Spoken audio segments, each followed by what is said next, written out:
నాకు తెలిసిన ఒక ఆమె ఉంది. ఆమె ఒక ఆత్మీయ సంఘంలో రక్షింపబడింది. మంచి ప్రార్థనాపరురాలు. ఏదైనా చెప్పు, మోకాళ్ళు వేసి ప్రార్థన చేయటం, దేవుణ్ణి అడగడం తప్ప రెండో తెలియని తల్లి. వృత్తికి చాకలి వృత్తి చేసేటువంటి మనిషి ఆమె. అంటే ఇళ్ళమ్మడి తిరిగి వాళ్ళు ఇడిచిన బట్టలు తీసుకొచ్చి, మూటలు గట్టి తీసుకొచ్చి, వాక్కి తీసుకెళ్ళి ఉతికేసుకునేటువంటి పరిస్థితి, రజక వృత్తి ఆమె. కానీ దేవుణ్ణి నమ్ముకుంది. మీరు ఇంట్రెస్ట్గా ఉన్నారా? కానీ వింతైన విషయం తెలుసా? అలాంటి కుటుంబానికి చెందిన ఆమె రోడ్డు మీద నడుస్తూ వెళ్తుంటే మంచాల మీద కూర్చున్న మగోళ్ళు లేచి నిలబడతారు.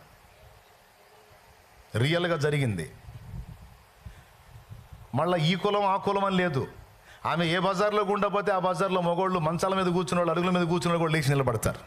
మళ్ళీ ఆడమనిషి ఆమెకు కుటుంబం, భర్త, ఆమె సంసారం ఆమెకుంది. కానీ ఆమె పోతుంటే వీళ్ళు లేచి నిలబడతారు. ఎందుకో తెలుసా? ఊరు మొత్తానికి తెలుసా ఆమె ప్రార్థన చేస్తే దేవుడు కదిలి చేసిన కార్యాలు ఆ ఊరిని గుప్పుమని ఎలా చేశాయి.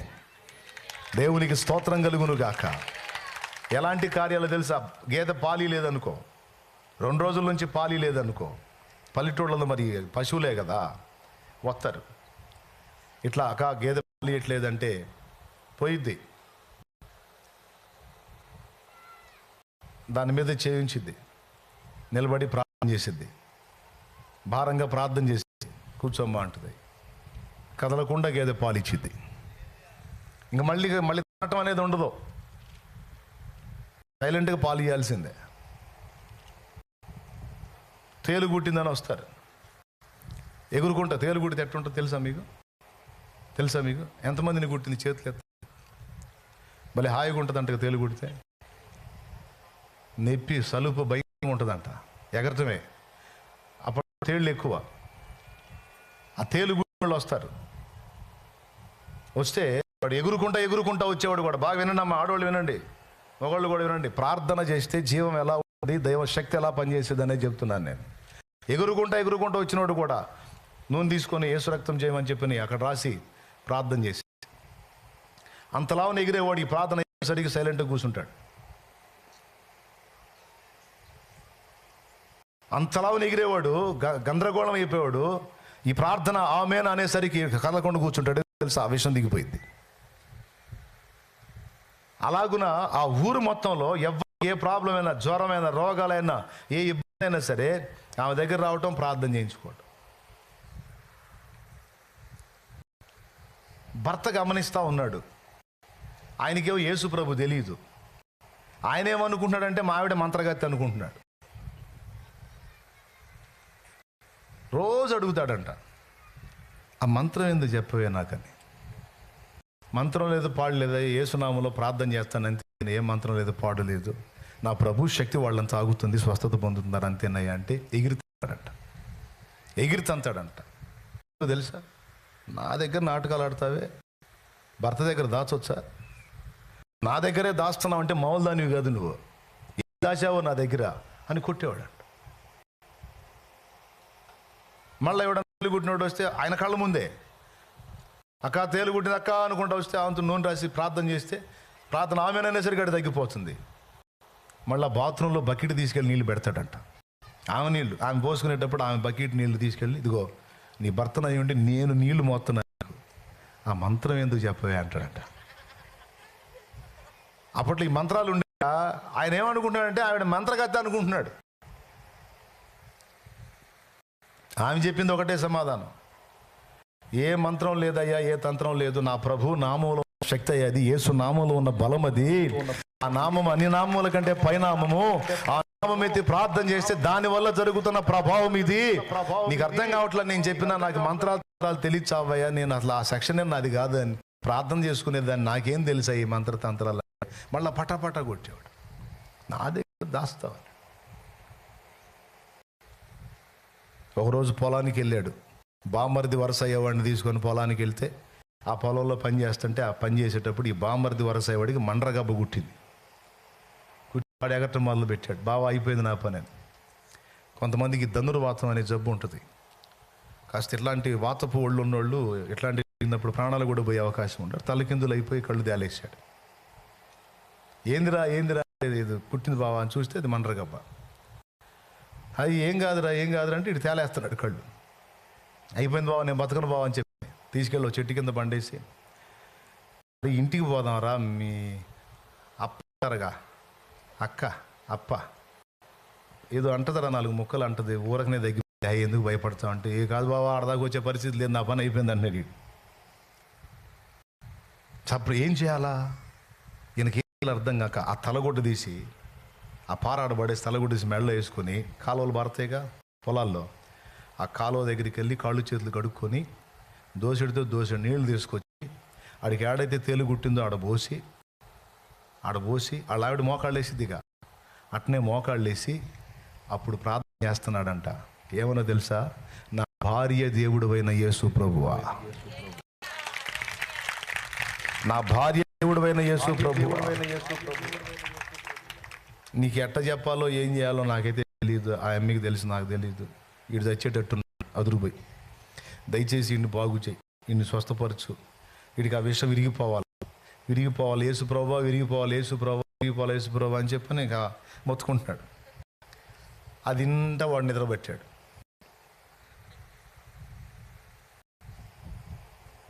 ఏంది వీటి సౌండ్ చేయదని ప్రార్థన ఆపి లేచాడు. లేచి హాయిగా నిద్రపోతాడు. తట్టాడు, ఎరా ఎట్టుంది అన్నాడు. బావా నీకు కూడా మంత్రం అన్నాడు వాడు. ఇప్పుడు నేర్చుకున్నా బావ, నీకు కూడా నేర్పిందా, నువ్వు కూడా నేర్చుకున్న మంత్రం అంటే అప్పుడు అర్థమైపోయింది అతనికి. ఇక అదే లేచి ఆ కండం మెడ వేసుకుని వెళ్తున్నాడంట పొలానికి అడ్డం పడి. బావా ఎక్కడికి వెళ్తున్నావు ఉంటారా, నేను ఇంటికి వెళ్ళాలన్న. ఏడుస్తున్నాడు, ఏడుస్తా వెళ్తున్నాడు.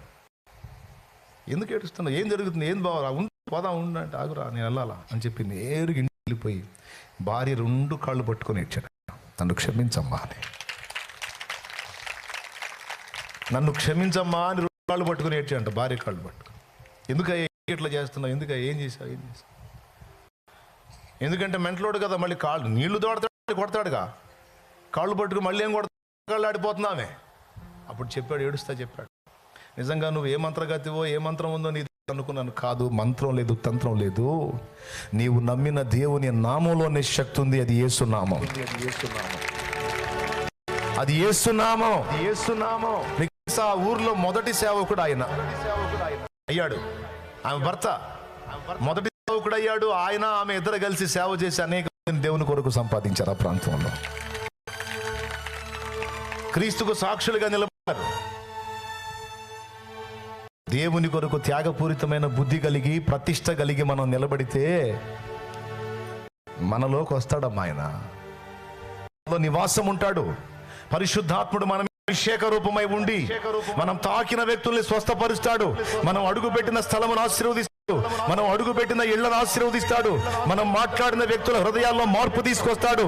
ఎక్కడ మనం నిలబడితే అక్కడ ఆయన సన్నిధిని ప్రత్యక్షపరుస్తాడు. సచ్చినా బతికినా అలాంటి బతకాలి.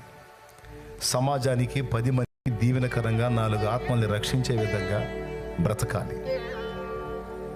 ఎవరికి ఉపయోగం లేని బతుకు ఎందుకు? సరైన భక్తి ఆత్మీయత లేని బతుకు ఎందుకు? ఈరోజు ఈ మెట్టులో మనం రావడానికి ముందు మనం ఏం చేసుకోవాలని చెప్తున్నాను, త్యాగానికి సిద్ధపడాలి, తెగించడానికి సిద్ధపడాలి. మనం ప్రతిష్ఠితులం కావాలి. ఏం కావాలి మనం? మనల్ని మనం ప్రతిష్ఠ చేసుకోవాలి, తెగించాలి. రోడ్డు పక్కన అడుక్కుంటున్నాడు కళ్ళు లేనివాడు. జనసమూహం గుంపులుగా పోతా ఉన్నారు రోడ్డు. కళ్ళు లేని వాళ్ళకి చెవులేగా పనిచేసేదే. ఎప్పుడు ఇంతమంది గుంపు రోడ్డు మీద పోవటం నేను చూడలేదు బాబు. అయ్యా ఇంతమంది గుంపులు వెళ్తున్నారు, ఏం జరుగుతుందయ్యా, ఎవరు పోతున్నారు?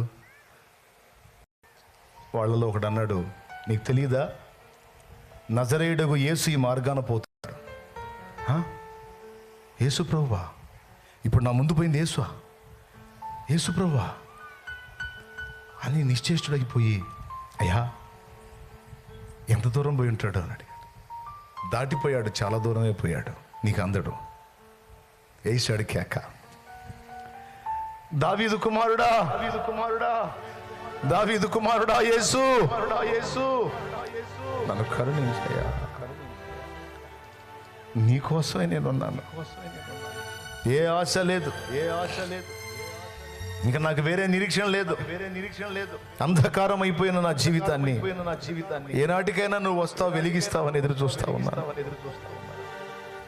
నా దాకా వచ్చి దాటిపోతున్నావా? ఈ గుడ్డోడు నీ కనపడలేదా? ఈ బలహీనుడు నీ కనపడలేదా? ఈ అవమానాల్లో బతికేవాడు, ఈ దరిద్రుడు, ఈ దీనుడు నీ కనపడలేదా?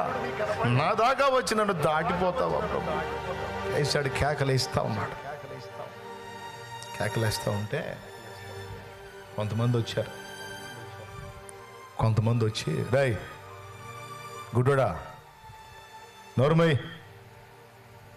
ఆపురా నీ అరుపులో, అయ్యా ఆయనకి వినపడవు, చాలా దూరం వెళ్ళాడు, నోరుమై ఆపో అని కేకలేస్తున్నారు వీళ్ళు ఆడి మీద.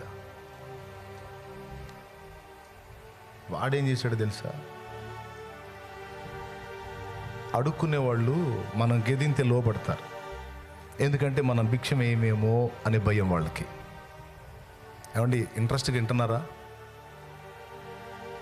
వాళ్ళకి మనం భిక్షం ఏమేమో అని భయపడి మనం గదింతే వాళ్ళు ఆగిపోతారు.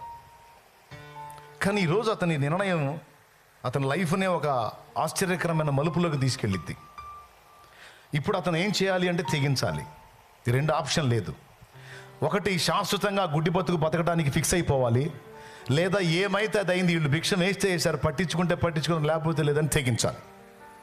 వాడు రెండో చేశాడు. ఏం చేశాడు తెలుసా? తెగించాడు. తెగించేశాడు, ఇంకా పెద్ద కేకలేశాడు. దావీదు కుమారుడా,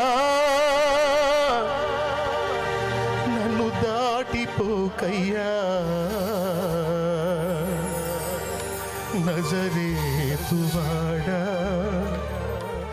నన్ను విడిచిపోకయ్యా,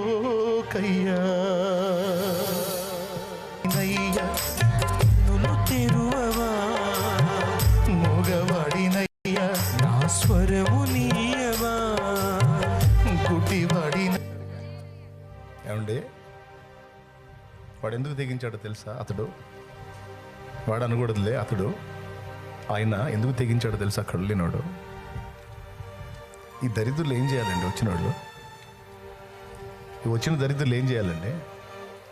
స్వస్థపరిచే దేవుడు సమీపంలో ఉంటే, అరే రే రే రే రే ఈడు గుడ్డోడురా, ఆ గుడ్డోడు కళ్ళు తెరిచేవాడు, ఆయన పోతున్నాడు, ఈ తిక్కునోడు చూడలేదనుకుంటా, కళ్ళు లేవుగా, మనమన్నా తీసుకెళ్దాం, ఆ యేసుప్రభుని ఆపండిరా, వేయండిరా, కేకేయండిరా, మనం వరుద్దాం, పాండిరా, ఆయన ఆపండిరా, ఈయన్ని తీసుకెళ్దాం ఆయన దగ్గరికి అనుకోవాలి కదండి. ఈ దరిద్రులు అనుకోవాలి కదండి. వీళ్ళు ఇతన్ని ఆయన దగ్గరికి చేర్చడానికి సహాయం చేయకపోగా, వీళ్ళు కేకలేసి ఆయన ఆపకపోగా, వీనిని ఆయన దగ్గరికి చేర్చకపోగా, ఆయనకు మొత్తుకుంటున్నాడు నోరు మూపిస్తున్నారు, ఆయనకు మొర్ర పెట్టుకుంటున్నాడు నోరు మూపిస్తున్నారు ఈ దరిద్రులు. వాళ్ళ మాట ఎందుకు లెక్క చేయాలండి? అతడు బాగుపడటం ఇష్టం లేని రకాలు ఇవి. జీవితం బాగుపడటం, ఆశీర్వదించబడటం, రూపాంతరం చెందడం ఇష్టం లేని బ్రతుకులు ఇవి. వీళ్ళు సాయం చేయరు, సాయం చేసే దగ్గరికి వీళ్ళు పోనీరు, ఇంకా చెప్పాలంటే నోళ్ళు మూపిస్తారు వీళ్ళు. కడుపు మండిపోయింది వాడికి. రే నా గుడ్డి బతుకు మీకు అర్థం కావాలంటే మీ కళ్ళు పోతే మీకు అర్థమవుతురా? నా కంచంలో ఏముందో నాకు తెలియదురా. అరే ఇంత నలుసుబడ్డా మీరు తీసుకొని తింటారు, కానీ నా కంచంలో ఈగలు పడ్డాయో, దోమలు పడ్డాయో, చీమలు పడ్డాయో నాకు తెలియదురా. మిడతలు పడ్డాయో, ఏం పడ్డాయో తెలియదురా. నేను అలా కలుపుకొని తింటా ఉంటే అది నా పంటి కింద పడి నాకు అర్థమైనప్పుడు, నా నోరు వాసన వచ్చినప్పుడు, అయ్యో ఏదో పడినట్టుందని అన్నాన్ని పక్కన పెట్టుకుని ఏడ్చుకుంటా చేతులు కడుక్కుని ఉంటా నేను. నా బాధ మీకు తెలుసురా? కళ్ళు లేని అంధకారపు బ్రతుకు, నా జీవితంలో వెలుగు చూడలేదురా నేను. కనీసం నన్ను కన్నా తల్లి ముఖం నాకు తెలియదు, నా తండ్రి ముఖం, నా ముఖం కూడా నాకు తెలియదురా. రోడ్డు మీద వస్తుంటే కళ్ళు ఉన్నోళ్ళు, గేదెలు వస్తున్నాయి, అయ్యో వస్తున్నాయి పక్కకు తొలుగుతారా? నాకు తెలియదురా.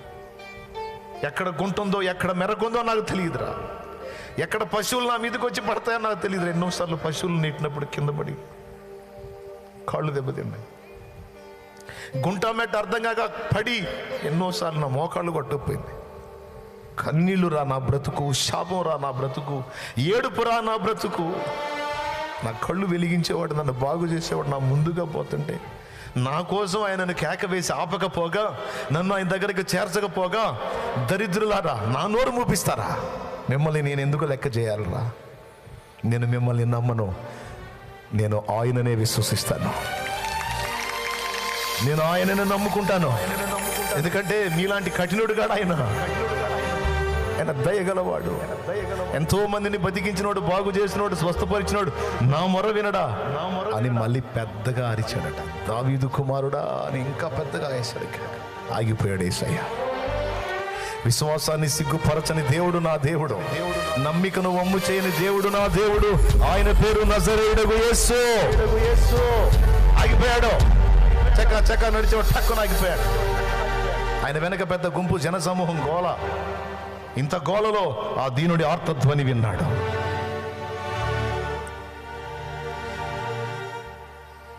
ఆగి అటు చూపించి వారిని నా యొద్దకు తీసుకుని రండి అన్నాడు. అప్పుడు దాకా గెదివినోళ్ళు లేదు, అప్పుడు దాకా నోర్మై గుడ్డోడా అని అరిసినోళ్ళు లేదు. బాయ్ ఆయన ఆగాడు, ఆయన నీకోసం రమ్మంటున్నాడు. పద పాపం, పద పాపం, కళ్ళు లేనోడు బాగు చేస్తాడులే, పద.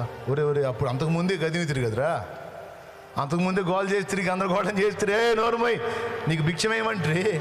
ఇప్పుడే ఆయన ఆగేసరికి, నా కోసం ఆగేసరికి దయ కలిగిందా నా మీద? సర్లే పండి. ఆయన నిన్ను పిలుస్తున్నాడు, నీ కోసం ఆగాడు అనేసరికి ముందు ఏం చేశాడో తెలుసా? ఫస్ట్ కేకేశాడు. కేక వేయటానికి తెగించాడు, ఆర్తధ్వని చేశాడు. దాన్ని అడ్డగించే వాళ్ళు వస్తే వాళ్ళకి ఎదిరించి తెగించి ఇంకా ఆర్తధ్వని ఎక్కువగా చేశాడు. యేసు నీ కొరకు ఆగాడు, నిలిచున్నాడు అన్న విషయం తెలుసుకుంది. రెండో పని ఏం చేశాడో తెలుసా? చేతిలో ఉన్న కర్ర పరుచుకొని అడుక్కుంటాడు కదా బట్ట, అప్పటిదాకా ఆ గుడ్డితనానికి ఆధారమైనవి ఏవైతే ఉన్నాయో వాటిని ఇస్సిరి అవతల పడేశాడు. ఎందుకో తెలుసా? విన్నాడు నా ఆర్తధ్వని, వస్తాయి నా కళ్ళు. విన్నాడు నా ఆర్తధ్వని, ఆగాడు నా ప్రభు. మారిపోయింది ఇక నా జీవితం, మారిపోయింది ఇక నా జీవితం. కళ్ళు వచ్చినప్పుడు కదా అవన్నీ పారేయాల్సింది. ఒక్కసారి ఆలోచించండి, కళ్ళు వచ్చినప్పుడు కదా అవన్నీ పారేయాల్సింది. ఇదేంది రాకుండానే పారేశాడు? ఒకవేళ ఆయన కళ్ళు ఇగిపోతే ఏమైంది? ఆ అనుమానం అతనికి లేదు, ఆ అనుమానం అతనికి లేదు. విశ్వాసం ఉంది. ఈరోజు మనలో అలాంటి నిశ్చయిత ఎంతమందికి ఉంది?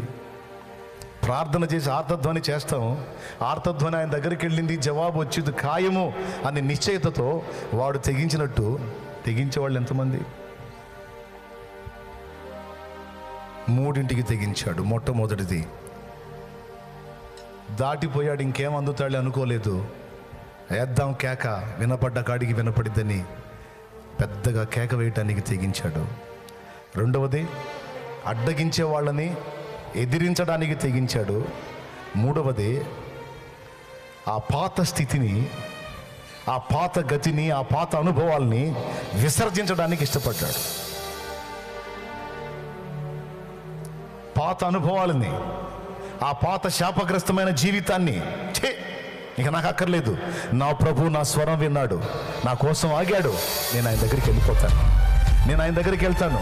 నా జీవితం విప్లవాత్మకంగా మార్చగలిగే సమర్థుడు నా కోసం నిలబడ్డాడు, నేను ఆయన యందు విశ్వాసం ఉంచుతున్నాను, నేను ఆయన మీద ఆనుకుంటానని ఈ ప్రాచీన అనుభవాలన్నీ విసర్జించాడు. ఈరోజు ఇక్కడ కూర్చున్న మీతో నా దేవుడు మాట్లాడుతున్నాడు. ఇక్కడ కూర్చున్న మీతో నా తండ్రి మాట్లాడుతున్నాడు. ఈరోజు నీ కోసం ఆయన నిలిచున్నాడు. ప్రభువుకి నువ్వు కావాలి, ప్రభువుకి నువ్వు కావాలి. నీ జీవితం ఆయనకు అందుబాటులోకి వస్తే ఆయన రక్తంతో నిన్ను కడిగి పరిశుద్ధపరిచి నూతనమైన జీవాన్ని నీకు ఇచ్చి సమాజానికి ఆశీర్వాద కారణంగా, సమాజానికి దీవెనకరంగా, అనేక మందికి నువ్వు ఒక ఆశీర్వాదంగా మారేటట్టు నిన్ను చేయడానికి నా ప్రభు నీ కోసం ఎదురు చూస్తున్నాడు. నా ప్రభువుకి నువ్వు కావాలి అంటున్నాడు ఆయన. తెగించగలవా యేసయ్య కోసం? ప్రాచీన జీవితాన్ని విసర్జించి నూతన జన్మ అనుభవంలోనికి రావడానికి తెగించగలవా? నీ జీవితాన్ని యేసు ప్రభు చేతికి అప్పగించడానికి తెగించగలవా? నా యేసు ప్రభు మాట విని ప్రతిష్ఠితుడవై, ప్రతిష్ఠితురాలివై, పవిత్రత కలిగి అనేకుల కొరకు ప్రార్థన చేసే వ్యక్తిగా, సమాజాన్ని వెలిగించగలిగే వ్యక్తిగా నిన్ను నువ్వు ప్రతిష్ఠ చేసుకోవడానికి తెగించగలవా? నువ్వు అలా తెగించి నిలబడితే నిన్ను వెలిగించడానికి నా దేవుడు సిద్ధం. 2006వ సంవత్సరంలో నేను నిలబడ్డా. నా ప్రభువా, ఇదిగో నేను సిద్ధపడుతున్నాను ప్రభువా, నువ్వు చెప్పిన వాటన్నిటిని నెరవేర్చడానికి నేను తెగిస్తున్నాను తండ్రి అని నిలిచాను. ఆ రోజు నుంచి ఈ రోజు దాకా ఆయన కృపతో నన్ను నింపి ఆయన దయతో వాడుకుంటున్నాడు నా ప్రభు. హల్లెలూయా. దానికంటే ముందు ఒకదానికి తెగించాను. నా కుటుంబ సభ్యులు ఎవరు మారలా. 2002 ఏప్రిల్ 17వ తారీఖున యేసు ప్రభుని నా సొంత రక్షకునిగా అంగీకరించి మారు మనసు పొంది పాప క్షమాపణ నిమిత్తం బాప్తిస్మం పొంది నా పాపిష్టి జీవితాన్ని కడిగేసుకొని క్రొత్త జన్మ అనుభవంలోనికి రావడానికి తెగించాను. అది మొదటి తెగింపు. నా ఫ్యామిలీ ఏమనుకుంటారో, నా ఫ్రెండ్స్ ఏమనుకుంటారో, ఎవడేమనుకుంటాడో, నా బంధువులు ఏమనుకుంటారో తీసి అవతల పెట్టేశా. 25-30 మొక్కులు ఉన్నాయి దాదాపు. తీర్చాల్సిన మొక్కులు ఒక్కటి కూడా తీర్చలా. మారు మనసు పొందని యేసు ప్రభు నిజమైన దేవుడు అని అర్థమైపోయింది. నా పాపములన్నిటినీ కడగటానికి ఆయన తన రక్తాన్ని నా కోసం చిందించాడని అర్థమైపోయింది. ఈ భూమి మీద అనిపించే శ్రమలు కాదు, ఇంతకంటే ఘోరమైన శ్రమ నరకాగ్ని అని అర్థమైంది. ఆ నరకం నుంచి నన్ను కాపాడటానికి, నాకు మనశ్శాంతిని ఇవ్వడానికి, నిత్యరక్షణ ఇవ్వడానికి, నా పాపాలన్నీ తన మీద వేసుకొని మోయడానికి యేసు ప్రభు మహిమను వదిలిపెట్టి భూమి మీదకి వచ్చి నా కోసం అరికాల మొదలు నడినెత్తి వరకు, శిర మొదలుకొని సిరి పాదం వరకు సర్వ శరీరము రక్తసిక్తమై ప్రాణం పెట్టి తిరిగి లేచాడని నాకు అర్థమైపోయింది. ఆయన రక్తంలో నా పాపాలు కడుక్కుంటే నాకు నిత్య జీవం, బ్రతుకులో శాంతి, జీవితానికి విలువ అన్న సంగతి నాకు అర్థమైపోయింది. మారు మనసు పొంది పాపక్షమాపణ నిమిత్తం బాప్తిస్మం పొంది నా జీవితాన్ని ఆయన చేతికి అప్పగించాను. వినండి, నేను తెగించినటువంటి తెగింపు నాకు వ్యర్థం కాల. సరైన టైంలో నేను తీసుకున్న సరైన నిర్ణయం నా లైఫ్ని ఆశ్చర్యకరమైన మలుపు తిప్పి నా బ్రతుకును ధన్యం చేసింది. కొడితే గట్టిగా. ఈరోజు ఇక్కడ బాప్తిస్మం పొందిన వాళ్ళు ఎంతమందో చేతులు ఎత్తండి. పొందిన వాళ్ళు దించండి. నేను ఇంకా బాప్తిస్మం పొందలేదన్నా, నా జీవితాన్ని యేసయ్య చేతికి ఇంకా అప్పజెప్పలేదన్నా అన్నోళ్ళు చేతులు ఎత్తండి. నేను ఇంకా పొందలేదన్నా, రక్షణ పొందలేదు, బాప్తిస్మం పొందలేదు, నా జీవితాన్ని నా ప్రభు చేతికి అప్పజెప్పలేదు, ఇంకా రక్షింపబడలేదన్నా అన్నోళ్ళు చేతులు ఎత్తండి. ఈరోజు మిమ్మల్ని స్ట్రైట్గా అడుగుతున్నాను, నిత్యం మండే నరకాగ్ని ఉందని నీకు తెలుసా? ఆ నరకం నుంచి నిన్ను కాపాడటానికి యేసు ప్రభు నీ కోసం ఎంత త్యాగం చేశాడో తెలుసా? ఎవరైనా ఒక చేతిని రాయి మీద పెట్టుకొని ఇంకో రాయితో చేతిని పచ్చడిగా నల్లగొట్టుకుంటే అతన్ని మనం ఏమంటాం తమ్ముడు? పిచ్చోడు అంటాం, మంచోడు అంటాం? పెద్దగా చెప్పండి. మరి పిచ్చి బట్టి యేసయ్య ఒళ్ళంతా పచ్చడి చేసుకున్నాడా?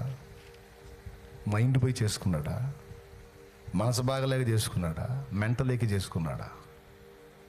ఎందుకండి అరికాలు మొదలు నడినెత్తి వరకు, శిర మొదలుకొని సిరిపాదం వరకు రక్తసిక్తమయ్యాడు? ఎందుకో తెలుసా? నీ కోసం, నా కోసం నోరు తెరుచుకుని ఎదురు చూస్తున్న నరకాగ్ని నుంచి మనల్ని కాపాడాలి. ఆయన మనల్ని ప్రేమిస్తున్నాడు. ఆయన రక్తం చిందించకపోతే, మన పాపాలు కడిగేసుకునే దారి ఆయన ఇవ్వకపోతే, మన పాపాలు ఆయన నెత్తినెత్తుకొని ఆయన మొయ్యకపోతే మనలో ఒక్కడు కూడా నరకం తప్పించుకోడు. ఆ నరకం నుంచి నిన్ను నన్ను కాపాడటానికి తన ప్రాణాన్ని పణంగా పెట్టాడు నా యేసయ్య. హల్లెలూయా, హల్లెలూయా.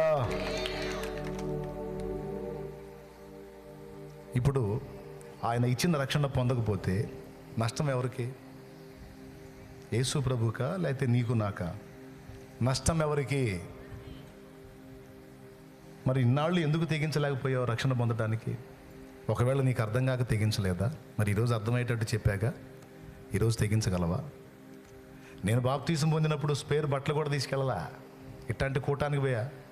దేవుడి కృపలో అవకాశం వచ్చింది, నేను కూడా సిద్ధపడ్డా. ఇస్తామన్నారు, కట్టు బట్టల మీద పోయి నిలబడ్డా. మొక్కులు లేదు, తొక్కలు లేదు, మొత్తం ఇవన్నీ పక్కన పెట్టేశా. ఏం తీర్చలా, కట్టుబట్టల మీద పోయి నిలబడ్డా. ఇదే ఎండజాం ఇచ్చారు బాప్తీసం. పోయింది నా దరిద్రం, పాపిష్టి బతుకంతా. వాడు ఏం చేశాడు, ఆ పాత జీవితపు ఆ కర్ర, ఆ జోలే, ఆ సంచి, ఆ చిప్ప, ముష్టి మొత్తం ఇసురవతల పడేసి క్రొత్త జీవితం అనుభవంలోనికి ఏసై దగ్గరికి వచ్చాడు కదా. ఏసై దగ్గరికి వచ్చినప్పుడు అవన్నీ విసర్జించాడు కదా. విసర్జించి వచ్చి యేసు ప్రభుకు తను అప్పగించుకుని నిలబడ్డాడు కదా. అప్పుడు ఏసై ఏం చేశాడు తెలుసా? నేను నీకేం చేయగోరుతున్నావు ప్రభువా, నేను చూపు పొందగోరుతున్నా, నీవు కోరినట్లే నీకు అగును కాకపో అన్నాడు. పుట్టింది మొదలుకొని గుడ్డివాడైన మనుషుడి కళ్ళు వెలిగించబడ్డాయి. 2 కళ్ళు చూపు పొంది వెలిగించబడ్డవాడై, స్వస్థత పొందినవాడై అనేక మందికి వెలుగుగా మారాడు ఆయన. దేవునికి స్తోత్రం కలుగునుగాక. మీకు తెలుసా, దైవజనుడయ్యాడు తర్వాత ఆయన. ఆ కళ్ళు వెలిగించబడ్డాడు. ఈరోజు మీ అందరికీ చెప్తున్నాను, రక్షణ పొందిన వాళ్ళు దేవుని కోసం ఒక ప్రతిష్ట కలిగిన జీవితం జీవించాలనుకుంటే నీ వల్ల సమాజం దీవించబడిద్ది, నీ కుటుంబం ఆశీర్వదించబడిద్ది, నీ కుటుంబంలో శాపం తొలగిపోయిద్ది.